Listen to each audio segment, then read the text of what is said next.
रामकृष्ण हरी मित्रांनो, तर हजारो वर्षापूर्वी या वडाच्या झाडाखाली घडलेली घटना, या घटनेवरती विश्वास ठेवून वट सावित्रीची पौर्णिमा साजरी करतो. नक्की घडलं तरी काय होतं या वडाच्या झाडाखाली? सुंदर अशी कथा.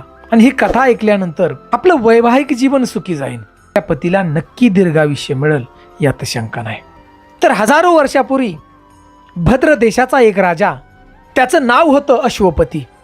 राज्य करत होता राजा चांगला, परंतु या राजाला कुठलीही संतान नव्हती. आणि या संतान प्राप्तीसाठी राजानं फार मोठा यज्ञ केला. तर या यज्ञाला दर दिवशी तो 1,00,000 आहुती देत होता. असा हा दररोजचा यज्ञ चालला होता. 18 वर्ष राजानं हा यज्ञ चालू ठेवला. आणि 18 वर्षानंतर देवांची कृपा या राजावरती झाली आणि राजाला सुंदर अशी कन्या, आणि या सुंदर कन्येनं राजाच्या घरी जन्म घेतला. या कन्येचं नाव ठेवलं सावित्री. सावित्री हळूहळू मोठी होऊ लागली. सावित्री दिसायला अतिशय सुंदर होती, गुणवान होती. सावित्री मोठी झाली आणि त्या सावित्रीचं लग्नाचं वय झालं. राजा तिच्यासाठी वर पाहत होता, पण सावित्री योग्य असा वर राजाला भेटत नव्हता. सावित्रीचे पिता अश्वपती राजा काळजीमध्ये पडला आणि या राजानं आपल्या कन्येला सांगितलं की हे सावित्री, तुझा पती तूच शोध, तुला आवडेल तसा शोध. हे ऐकून वर पाहण्यासाठी सावित्री बाहेर पडली. आणि सावित्री पतीचा शोध घेत घेत घेत घनदाट अशा तपोवनात सावित्री फिरत होती. आणि त्या ठिकाणी सावित्रीनं पाहिलं की सालब देशाचा राजा झोपडी करून त्या जंगलामध्ये राहत होता. आणि त्या झोपडीच्या बाहेर त्या राजाचा सुंदर असा मुलगा सत्यवान होता.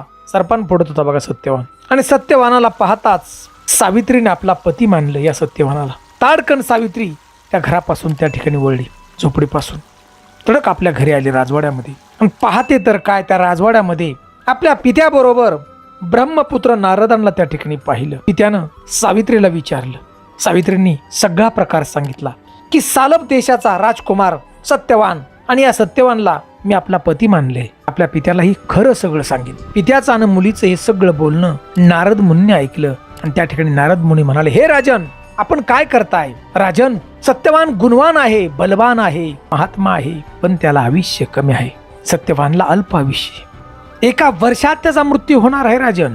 अहो, नारद मुनीचं हे बोलणं ऐकल्यानंतर काळजीत पडला राजा. आणि आपली मुलगी सावित्रीला त्या ठिकाणी सांगितलं की तू ज्या राजकुमाराबरोबर तू लग्न करणार आहे, तू त्याला पती मानले, त्याचं आयुष्य फार कमी आहे, 1 वर्षाच्या आत तो मरणार आहे.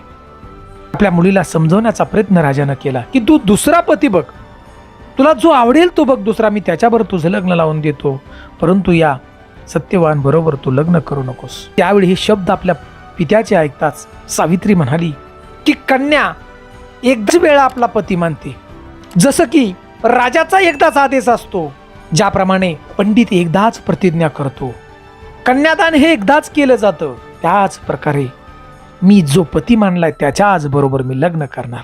सावित्रीने हट्ट केला की मी सत्यवान बरोबरच लग्न करणार. त्यावेळी आपल्या मुलीच्या हट्टापायी राजानं सावित्रीचा विवाह सत्यवान बरोबर लावून दिला. लग्न झालं. सावित्री आपल्या सासरी निघून गेली.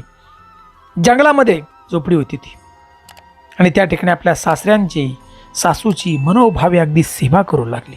हळूहळू वेळ पुढे जात होती. दिवसामागून दिवस चालले होते. सत्यवानच्या मृत्यूचा दिवस जवळ आलेला होता, म्हणजे जवळजवळ 1 वर्ष व्हायला आलं होतं. नारद मुनींनी सांगितलेले सत्यवानच्या मृत्यूचा दिवस सावित्रीच्या डोळ्यासमोर दिसू लागला. तो जवळ दिवस आला, आणि दिवस जवळ आल्यानंतर सावित्री घाबरू लागली. आणि त्या दिवसाच्या 3 दिवस अगोदर सावित्रीने उपास धरला. भगवंताचं नामस्मरण करू लागली सावित्री. आणि नारदानं सांगितल्याप्रमाणे त्या ठिकाणी सावित्रीने पितरांचं सुद्धा पूजन केलं. विचार करा, पित्र किती महत्वाचे. पूजन केलं सावित्रीने पितरांचं. आणि नियमाप्रमाणे सावित्री आणि सत्यवान लाकडं तोडण्यासाठी, आपली उपजीविका भागवण्यासाठी जंगलामध्ये निघून गेले, दोघेही पती पत्नी. उंच असं एक वडाचं झाड होतं. झाडाच्या खाली सावित्री त्या ठिकाणी बसली आणि सत्यवान लाकडं तोडण्यासाठी झाडावरती चढला. चढल्याबरोबर सत्यवानचं डोकं दुखू लागलं, भयंकर वेदना होऊ लागल्या, आणि त्या ठिकाणी सत्यवान झाडावरून खाली उतरला. सावित्रीच्या मांडीवरती आपलं डोकं ठेवलं आणि सत्यवानली डोळं झाकलं. सावित्री आपल्या पतीचं डोकं अगदी प्रेमानं दाबत होती. डोळ्यातून पाण्याच्या धारा वाहत होत्या. तिला माहीत होतं आता काय होणार. आणि काही क्षणातच सत्यवान मृत्युमुखी पडला आपल्या पत्नीच्या मांडीवरती. आणि सत्यवानचा आत्मा नेण्यासाठी यमदेव त्या ठिकाणी आले. हे सावित्रीला सगळं दिसत होतं भक्तीच्या ताकदीनं. सावित्रीनं विनंती केली की माझ्या पतीला घेऊन जाऊ नका, परंतु यमदेव ऐकत नव्हता. यमदेव त्या ठिकाणी सावित्रीला सांगत होता, हे विधीचं विधान आहे, मला घेऊन जावंच लागेल. यमदेव सत्यवानचा आत्मा घेऊन चालले होते आणि सावित्री यमदेवाच्या पाठीमागं जात होती. यमदेव त्या ठिकाणी समजून सांगत होते, सावित्री तू येऊ नकोस, तुझा काही उपयोग नाही. परंतु सावित्रीने हट्ट पकडला होता की मी येणार. सावित्री पाठीमागच चालली होती यमदेवाच्या. सावित्रीची निष्ठा, पतीवरती असणारं प्रेम पाहून यमदेव थांबले आणि सावित्रीला सांगितले, हे सावित्री, मी तुला एक वर देतो, हा वर दिल्यानंतर तू माघारी जा, तू कुठलाही वर मला माग. आणि त्यावेळी सावित्रीने सांगितलं की माझे सासू सासरे अंध आहेत, वनवासी आहेत, त्यांना दिव्य दृष्टी तुम्ही द्या. यमदेवानं तथास्तु म्हटलं आणि परत यमदेव पुढे निघाले. परंतु सावित्री ऐकाय तयार नाही. सावित्री पाठीमागच यमराजाच्या. यमदेव जोरात निघालेले होते सत्यवानचा आत्मा घेऊन. आता ठराविक अंतर पुढे गेल्यानंतर परत यमदेवानं पाठीमागं पाहिली, कारण सावित्री येतच होती.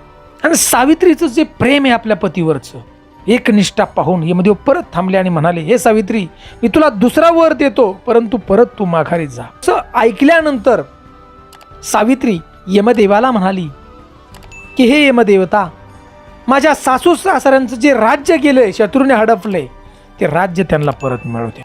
यमराजानं त्या ठिकाणी तथास्तु म्हटलं आणि परत यमराजा सत्यवानचा आत्मा घेऊन पुढे चालू लागले.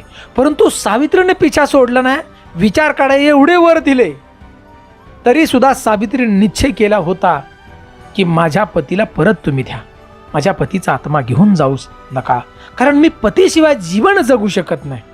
एवढं एकनिष्ठ प्रेम त्या सावित्रीचं होतं. मला कितीही वेदना झाल्या तरी चालेल, परंतु मी माघारी जाणार नाही. यमदेव पुढे आणि सावित्री पाठीमागे चालत होती. ठराविक पुढे अंतर गेल्यानंतर यमराजानं पाहिलं की सावित्री काय ऐकाय तयार नाही. परत यमराजा थांबला. यमराजाला वाटलं आता तिसरा वर देतोय मी सावित्रीला, आणि या लोभापायी तिसऱ्या, मग तर सावित्री परत माघारी जाईल. यमदेव त्या ठिकाणी थांबले आणि सावित्रीला सांगले, हे सावित्री, मी तुला तिसरा वर देतोय, आता तुला जे काय मागायचे ते माग. आणि त्यावेळी सावित्रीने विचार केला आणि यमाकडे वरदान मागितलं की हे यमराजा, 100 संतान तू मला दे आणि अखंड सौभाग्य मला मिळू दे. यमराजानं कुठलाही विचार न करता गडबडीत तथास्तु म्हटलं आणि यमराजा त्या ठिकाणी जाऊ लागला. त्यावेळेला पतिव्रता असणारी सावित्री यमराजाला म्हणाली, हे राजन, मी तर पतिव्रता आहे आणि तुम्ही मला 100 पुत्र प्राप्त होऊ दे असा वर दिला, हे कसं शक्य आहे? माझ्या पतीचे प्राण तुम्हाला परत द्यावेच लागतील, कारण मी पतिव्रता आहे. यमराजालाही त्या ठिकाणी हार मानावी लागली एका पतिव्रतेपुढे आणि यमराजाने तथास्तु म्हटलं आणि यमराजा सत्यवानाचे प्राण सोडून माघारी परत निघून गेला. अगदी आनंदाने ज्या वडाच्या झाडाखाली सत्यवानाचं प्रयत्न होतं, सावित्री वाऱ्याच्या वेगानं काटकुटं न पाहता त्या जंगलातून पळत होती आणि धावत धावत त्या वडाच्या झाडाखाली आली. आणि पाहते तर काय, सावित्रीचा पती सत्यवान उठून बसला होता. पतिव्रतेच्या भक्तीची ताकद, एक निष्ठेची ताकद, सत्यवान जिवंत झाला. दोघेही पती पत्नी पुढे संसार करू लागले. त्याच दिवसापासून हजारो वर्षाचा काळ गेला तरी त्याच घटनेचा आधार घेऊन आजही वटसावित्रीची पौर्णिमा अगदी प्रेमानं, विश्वासानं साजरी केली जाते. सुंदर अशी कथा आवडली तर एक लाईक नक्की करा आणि चॅनलला नक्की सबस्क्राईब करा. आणि या ज्येष्ठ महिन्यातली येणारी जी वटसावित्रीची पौर्णिमा आपण नक्की साजरी करा. मनोभावे विश्वास ठेवा, आपलं वैवाहिक जीवन नक्की सुंदर जाईल आणि आपल्या पतीला दीर्घ आयुष्य नक्की प्राप्त होईल. जय जय राम कृष्ण हरी.